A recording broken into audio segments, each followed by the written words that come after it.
L'innovation tient une place importante dans la politique de la RIVP.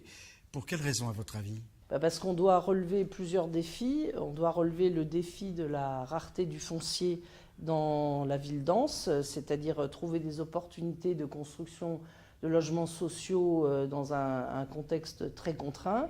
On doit relever le défi du réchauffement climatique et du bilan carbone de nos constructions. Donc trouver de nouveaux matériaux, de nouvelles techniques de construction, travailler sur les économies d'énergie et d'eau avec les locataires. Et on doit relever le défi de l'amélioration continue de la relation à nos locataires, et notamment des nouvelles techniques de communication pour être plus réactifs, plus branchés sur eux et répondre mieux et plus vite à leurs besoins. Parmi tous les défis que vous avez à relever, pouvez-vous illustrer vos propos par des exemples récents ? Alors nous avons par exemple permis à une jeune entreprise innovante dans les matières d'économie d'eau et d'énergie qui s'appelle eGreen. Nous leur avons permis d'expérimenter sur 4 de nos bâtiments un travail avec les locataires afin d'économiser l'eau. Voilà, ça s'appelle EcoEau comme programme. Et nous avons également mis en place des thermostats branchés sur intelligence artificielle, donc dans un certain nombre de logements.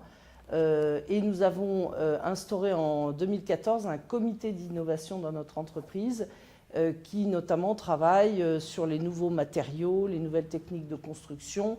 Et je rappelle que nous avons un défi urgent à relever. Nous sommes beaucoup attachés ces dernières années au confort d'hiver dans nos logements. Maintenant, il faut qu'on travaille énormément sur le confort d'été.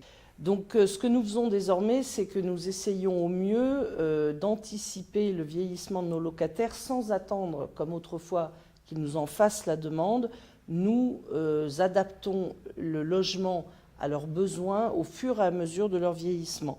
C'est-à-dire que nous effectuons des travaux d'accessibilité à l'intérieur de logements qui ne sont pas forcément demandés par les locataires, mais que nous leur proposons, conscients par exemple que l'accès à la salle de bain ne sera pas le même qu'on ait 50 ou 80 ans. Dans les années à venir, quelles innovations seront déterminantes dans l'évolution de la RIVP ?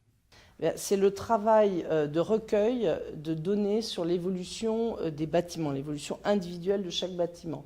Donc on travaille sur ce qu'on appelle en anglais les process BIM, on a passé un partenariat avec le CSTB et on travaille sur la modélisation des données du bâtiment en français.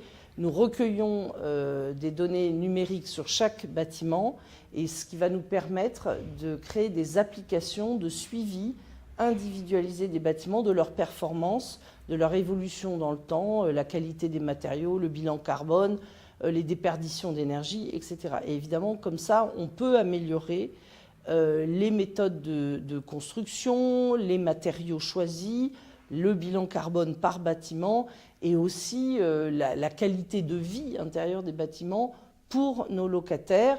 C'est pourquoi d'ailleurs, en 2014, l'entreprise RIVP a créé un comité de l'innovation en son sein. C'est pour travailler sur tous ces sujets.